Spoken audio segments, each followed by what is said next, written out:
হাসান কান্দে হুসেন কান্দে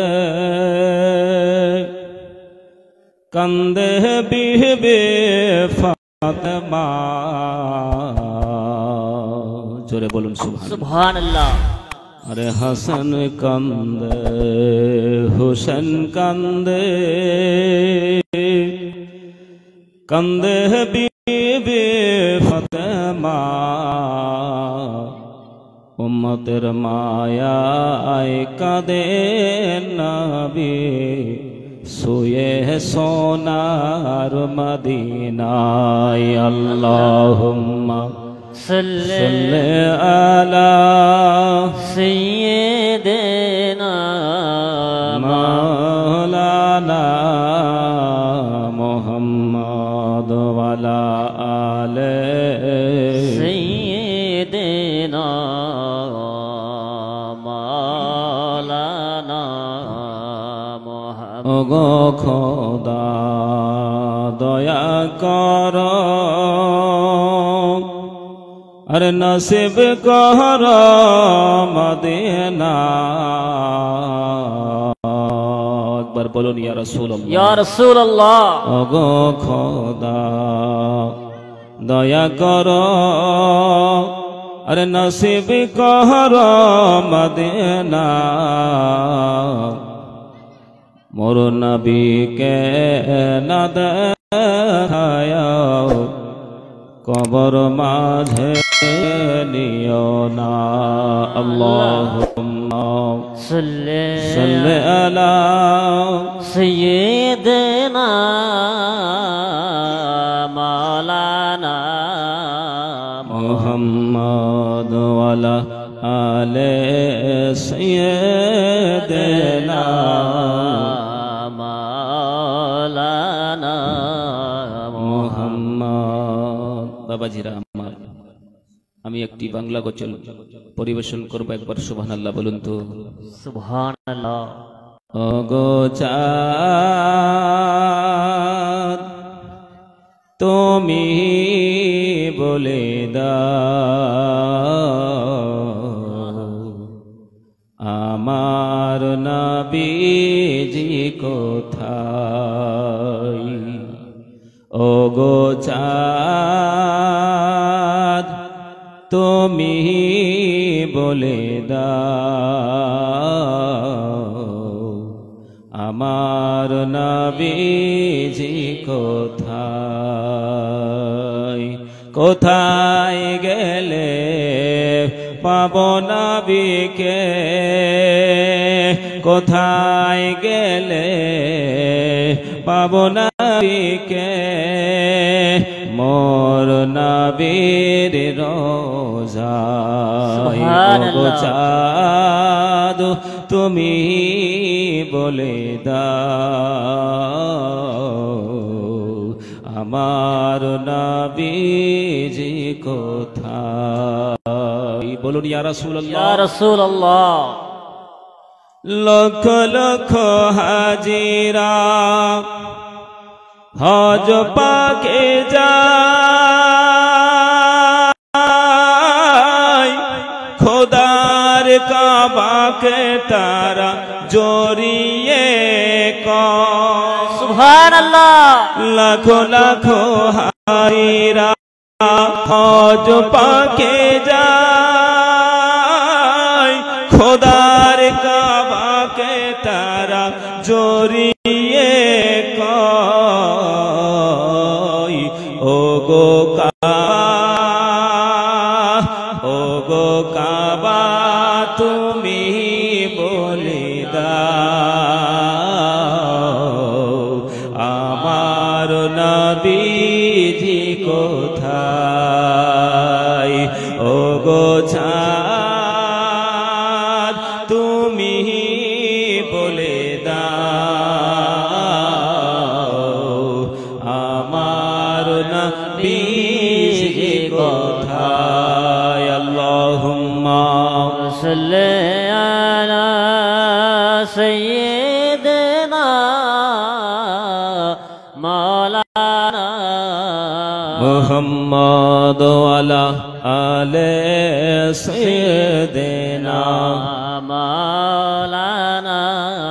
মোহাম্মদ। মুআজ্জাজ সামিঈন ইকরাম, বাবাজিরা আমার, এই বাগানটা হচ্ছে কিসের বাগান? জান্নাতি বাগান। এই বাগান হচ্ছে জান্নাতি বাগান। যতক্ষণ বসে থাকবেন সুবহানাল্লাহ আলহামদুলিল্লাহ পড়বেন, ততক্ষণ আপনার নামায় আমলে নেকি লেখা হবে, ঠিক না?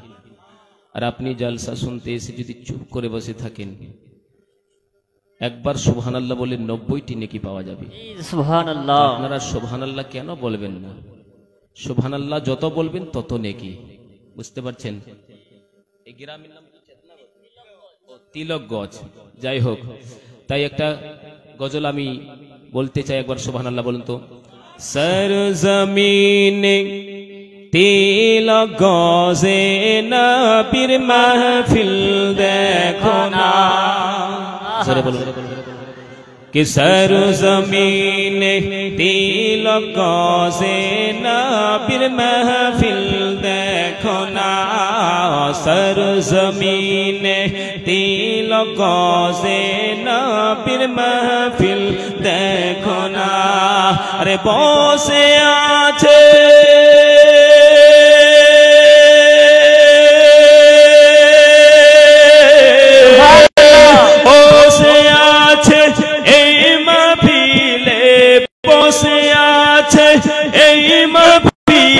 সবাই নবীর দিওয়ানা। সরজমিনে তিলকগঞ্জে নবীর মাহফিল দেখো না। সরজমিনে তিলকগঞ্জে নবীর মাহফিল দেখো না। কে বসে আছে, জোরে বলুন সুবহানাল্লাহ। কে লেগে আছে, কে লেগে আছে তিলকগঞ্জে মুমিন মুমিনার মেলা। লেগে আছে তিলকগঞ্জে মুমিন মুমিনার মেলা। আরে গাইছে সবাই,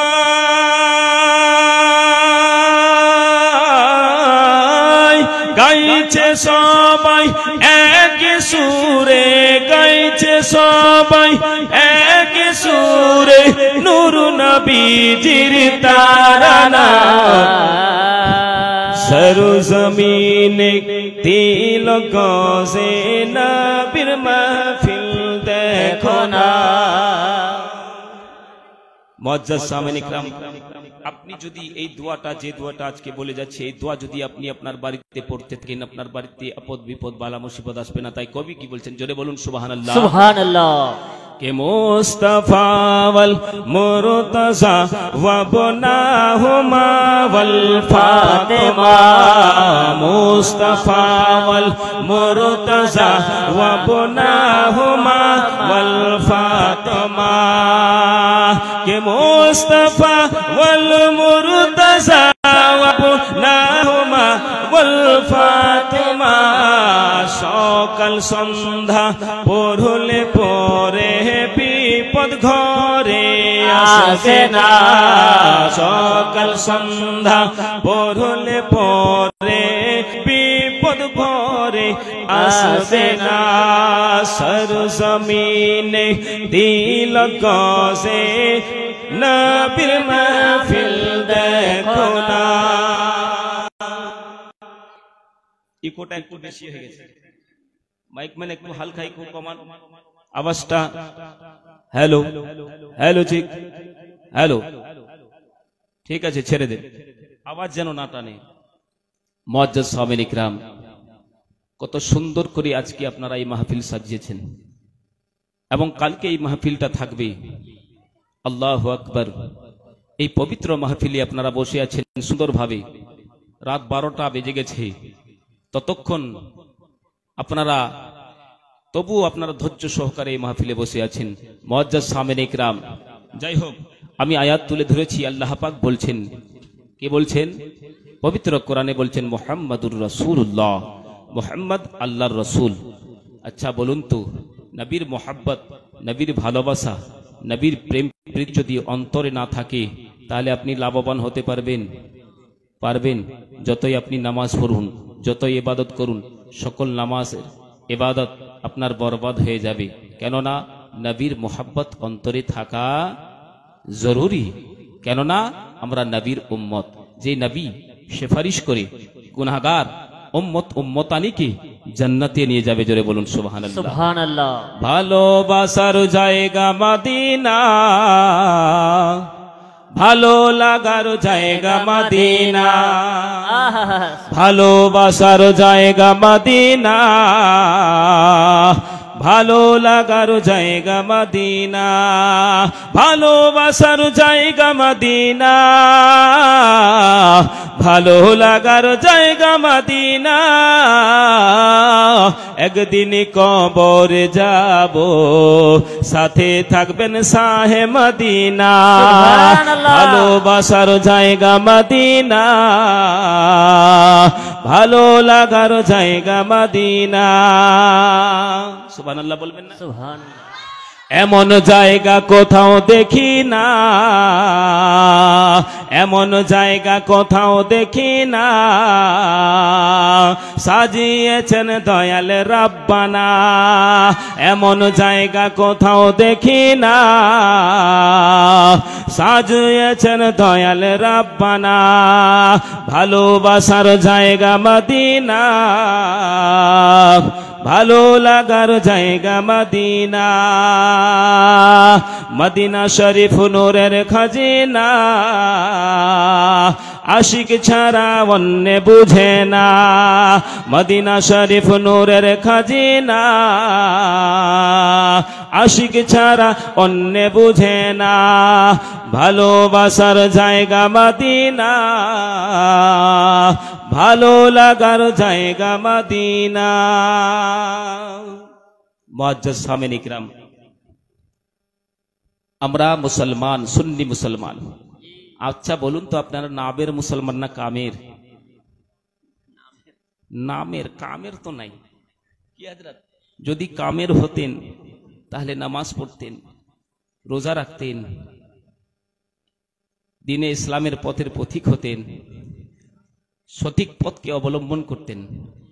আপনার নামের মুসলমান, কামের মুসলমান। এক খ্যাপা কি করেছে জানো? খ্যাপা বুঝে তো, লেলাহা, বিয়ে করবে, তার বাপ তাকে বিয়ে দিবে, বলে বেটা তোর জন্য একটা বহু খুঁজেছি, তোর শ্বশুর বাড়ির লোক আজকে তোকে দেখতে আসবে, তো তুই ভালো করে থাকিস, আর যখন তোর শ্বশুর বাড়ির লোক আসবে তুই একটু সালাম দিস। ওর বাপ ওই খ্যাপাকে শিখিয়েছে, বলে কি বলবি বলতো? আসসালামু আলাইকুম। স্বাভাবিক, কেউ যদি আপনার বাড়িতে আসে তো আপনি সালাম দেন কি না? দেন। এবার খ্যাপা কি করেছে? খ্যাপাকে শিখিয়ে দিয়েছে এটা, যে তুই যখন কেউ তোর শ্বশুর বাড়ির লোক আসবে সালাম দিবি। এবার যখন শ্বশুর বাড়ির লোক এসছে, খ্যাপা কিন্তু সালাম দিতে ভুলে গেছে। এবার খ্যাপা বলছে ছোট বড় সবাইকে সুবহানাল্লাহ। কথা বুঝতে পারছেন? খ্যাপা কি বলছে? ছোট বড় সবাইকে সুবহানাল্লাহ। ও আর ছোট বড় সবাইকে সালাম দেয় না, বলে ছোট বড় সবাইকে সুবহানাল্লাহ। তো বিভিন্ন রকমের মুসলমান এই দুনিয়াতে আছে না? মানুষ আছে। ভাই একটু বেশটা বাড়াও হালকা। বাবাজি বন্ধুরা আমার, ও মুসলমান ভাইরা আমার, আল্লাহ পাক রব্বুল আলামিন পবিত্র কোরআনে বলেছেন মুহাম্মাদুর রাসূলুল্লাহ, মুহাম্মদ হচ্ছেন আল্লাহর প্রিয় রাসূল।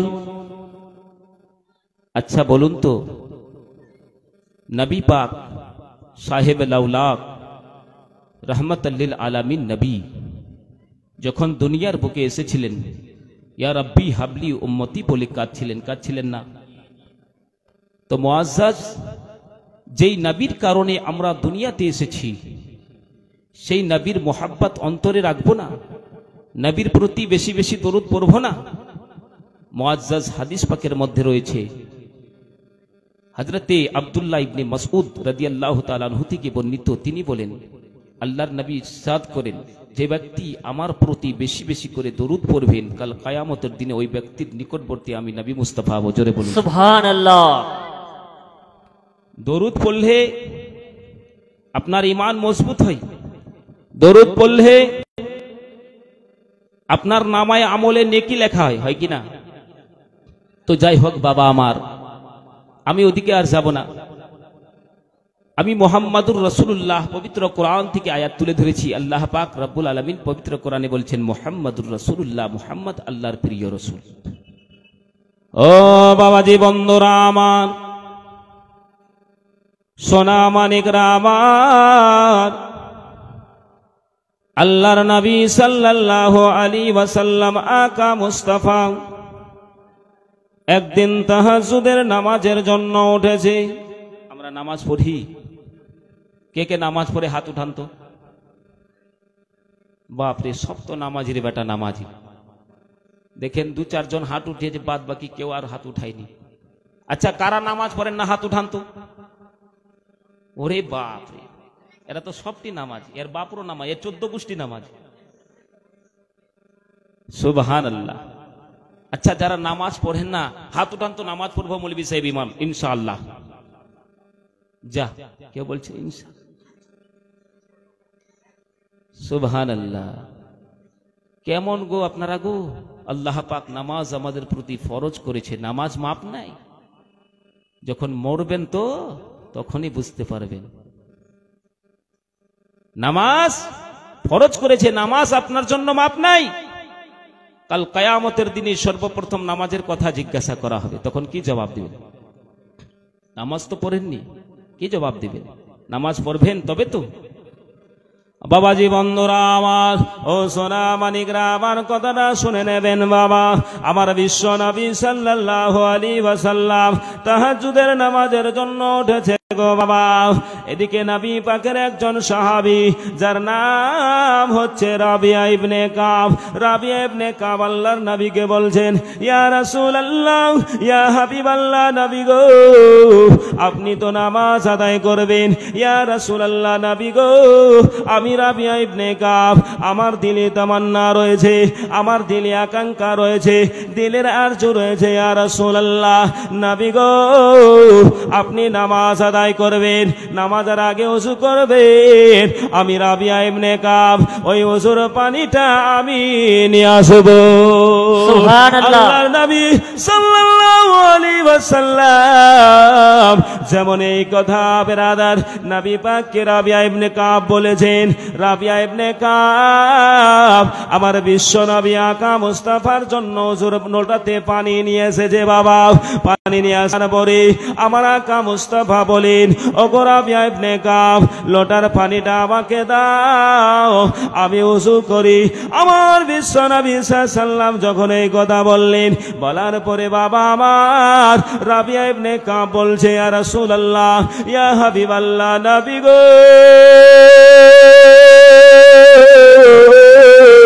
আমার দিলে তামান্না, দিলে আরজু রয়েছে। ইয়া রাসূলুল্লাহ, আপনি ওযু করবেন, আমি রাবিয়া ইবনে কাব ওযুর পানিটা ঢেলে দেব। সুবহানাল্লাহ। আল্লাহর নবী জনাবে মুহাম্মদুর রাসূলুল্লাহ সাল্লাল্লাহু আলাইহি ওয়াসাল্লাম কে বাবা রাবিয়া ইবনে কাব কি করেছেন, বেরাদার পানিটা আমার বিশ্ব নবী আকা মুস্তাফাকে ঢেলে দিচ্ছেন। দয়ার নবী, মায়ার নবী, মামেনার লাল মরুর দুলাল সাল্লাল্লাহু আলাইহি ওয়াসাল্লাম যেন বাবা সুন্দর করে ওযু করলেন। ওযু করার পরে বাবা রাবিয়া ইবনে কাবকে বলছো, গো রাবিয়া ইবনে কাব, আমি তোমার প্রতি আজকে সন্তুষ্ট রয়েছি, তুমি আমার যথেষ্ট খিদমত করেছো। ওগো রাবিয়া ইবনে কাব, চাও চাও আজকে তুমি আমার কাছে যা চাইবে আমি নবী তোমাকে তাই দেব। সুবহানাল্লাহ। বলুন সুবহানাল্লাহ। আল্লাহ নবী সাল্লাল্লাহু আলাইহি ওয়াসাল্লাম বলছে, রাবিয়া তোমার প্রতি আমি সন্তুষ্ট হয়েছি, তুমি যা চাইবে আমি তোমাকে তাই দেব, বলো কি চাও তুমি। আল্লাহর নবী সাল্লাল্লাহু আলাইহি ওয়াসাল্লামকে রাবিয়া ইবনে কাব বলছেন, ইয়া রাসূলুল্লাহ, নবী গো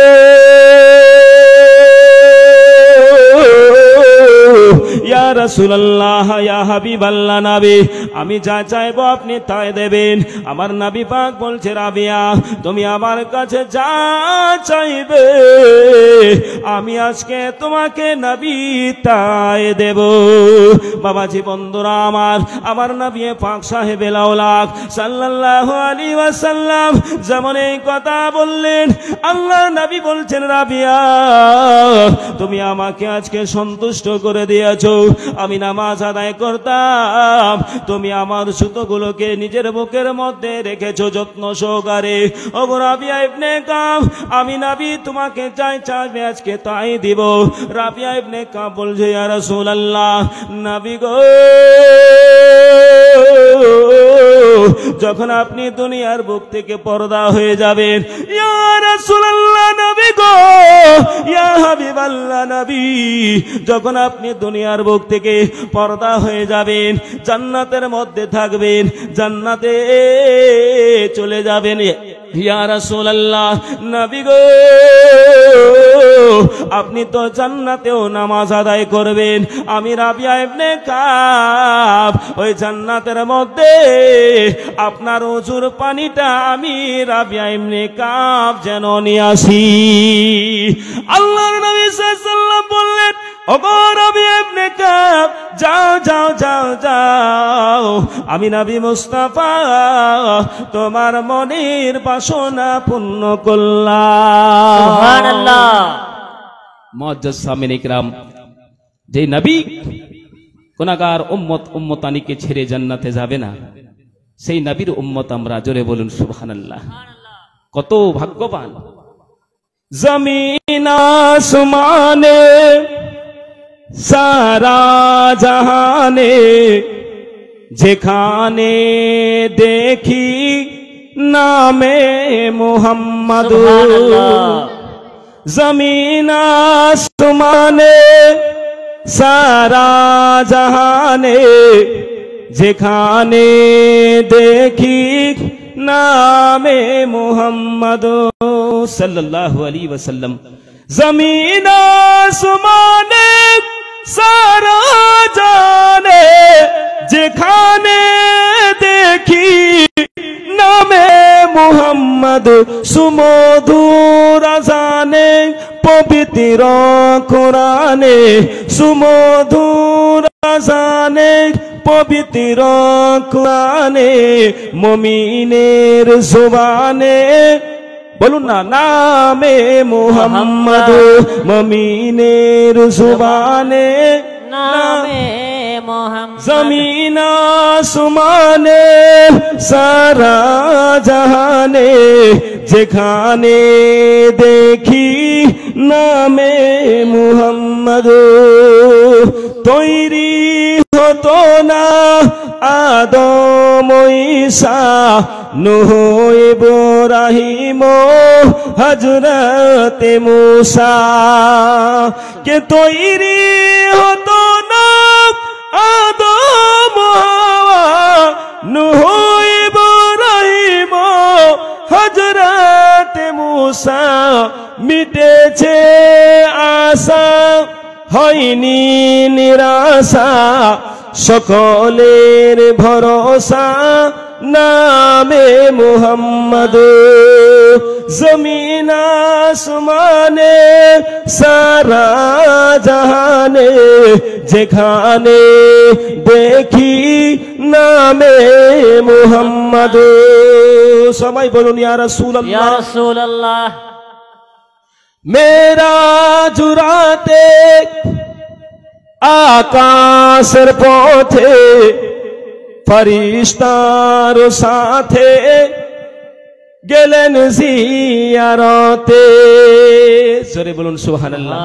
কে মেরাজ রাতে আকাশের পথে ফরিস্তার সাথে গেলেন জিয়ারতে, পৌঁছে সিদরাতে একা হলো যেতে, হলো খোদা সে कलामे मुहम्मद जमीन आसमाने সারা জাহানে এখানে দেখি নামে মুহাম্মদ। মুআজ্জাজ সামিন ইকরাম, আল্লাহ পাক পবিত্র কোরআনে বলছেন ওমা আরসালনাকা ইল্লা রাহমাতাল লিল আলামিন। আল্লাহ বলে হাবিব আমি তোমাকে পাঠাইনি ইল্লা, কিন্তু পাঠিয়েছি সারা জগতের রহমত করে। জোরে বলুন সুবহানাল্লাহ। ভাই একটু ইকোটা দেন, হালকা ইকোটা। কিন্তু পাঠিয়েছি সারা জগতের রহমত করে। আমার নবী, আপনার নবী কেমন রহমত, একবার জোরে বলুন না সুবহানাল্লাহ। সুবহানাল্লাহ। নবী পাক সাহেবুল আওলাদ সাল্লাল্লাহু আলাইহি ওয়াসাল্লাম কেমন রহমত বাবা শুনুন। আল্লাহর নবী সাল্লাল্লাহু আলাইহি ওয়াসাল্লাম যতক্ষণ পর্যন্ত গুনাহগার উম্মতকে ক্ষমা করে জান্নাতে না নিয়ে যাবে, আমার নবী পাক জান্নাতে যাবে না। বাবাজি বন্ধুরা আমার শুনুন, মদিনার মাটিতে একটি 7 বছরের বাচ্চা গুটি গুটি পায়ে হাঁটতে হাঁটতে চাচার কাছে গিয়েছে। বলে চাচা গো আমি আপনার দ্বারে এসেছি গো চাচা। চাচা বলে ভাতিজা কি হয়েছে বলো। ওই ছোট্ট বাচ্চাটা বলে চাচা আমার মা জননী 7 দিন ধরে বাড়ি থেকে বের হয়নি গো, আমার মায়ের পরার মতো কোনো কাপড় নাই গো চাচা। চাচা গো আমি আপনার কাছে একটি কাপড়ের জন্য এসেছি, যদি আপনি আমাকে কাপড় দেন তাহলে ভালো হতো। আমার মা জননী 7 দিন ধরে বাড়ি থেকে বের হয়নি গো চাচা। চাচা বলে ভাতিজা আমি তোমাকে কাপড় দিতে পারবো না রে। ওই ছোট্ট বাচ্চাটা গুটি গুটি পায়ে বাবা চাচা তো ভাইয়ের কাছে গেছে গো। চাচা তো ভাইকে বলছে ভাইজান আমি আপনার দরবারে বড় আশা নিয়ে এসেছি গো। ভাই বলছে কি হয়েছে বলো বলো। ওই 7 বছরের বাচ্চাটা বলছে ভাইজান আমার মায়ের জন্য আপনার দ্বারে এসেছি। বলে বাবা কি হয়েছে বলো বলো। বলে আমার মা জননীর পরার মতো কোনো কাপড় নাই গো, 7 দিন ধরে আমার মা জননী বাড়িতে আছে গো। আমার মা জননী একটাও কাপড় নাই, একটা আমার মায়ের কাপড় ছিল গো, ওই কাপড়টা ছিঁড়ে গেছে ফেটে গেছে গো। আমার মা 7 দিন ধরে বাড়িতে আছে, আমার মা 7 দিন ধরে বাড়ির বাইরে যায়নি। ভাই তোমার কাছে এসেছি আমার মায়ের জন্য কিছু কাপড় দাও। চাচা তো ভাই বলে না না আমার কাছে কোনো কাপড় নাই। ওই 7 বছরের বাচ্চাটা চোখের পানি ছেড়ে ছেড়ে বাবা কাঁদে আর বলে আল্লাহ আমার মা জননীর জন্য বড় আশা নিয়ে কাপড়ের জন্য আসলাম চাচার কাছে। আমার চাচা কাপড় দিল না, আমার চাচা তো ভাই কাপড় দিল না গো। ওই ছোট্ট বাচ্চাটা মদিনার মাটিতে চলতে পারে না, পা দুটো বাবা লড়খড়াচ্ছে রে বাবা, সঠিকভাবে চলতে পারে না গো। আমার মা জননীর জন্য কাপড়ের জন্য এসেছিলাম, কিন্তু আমাকে কেউ কাপড় দিল না। আমার মা বাড়িতে বন্দী হয়ে আছি। ওই 7 বছরের কচি বাচ্চাটা গুটি গুটি পায়ে হাঁটতে আরম্ভ করে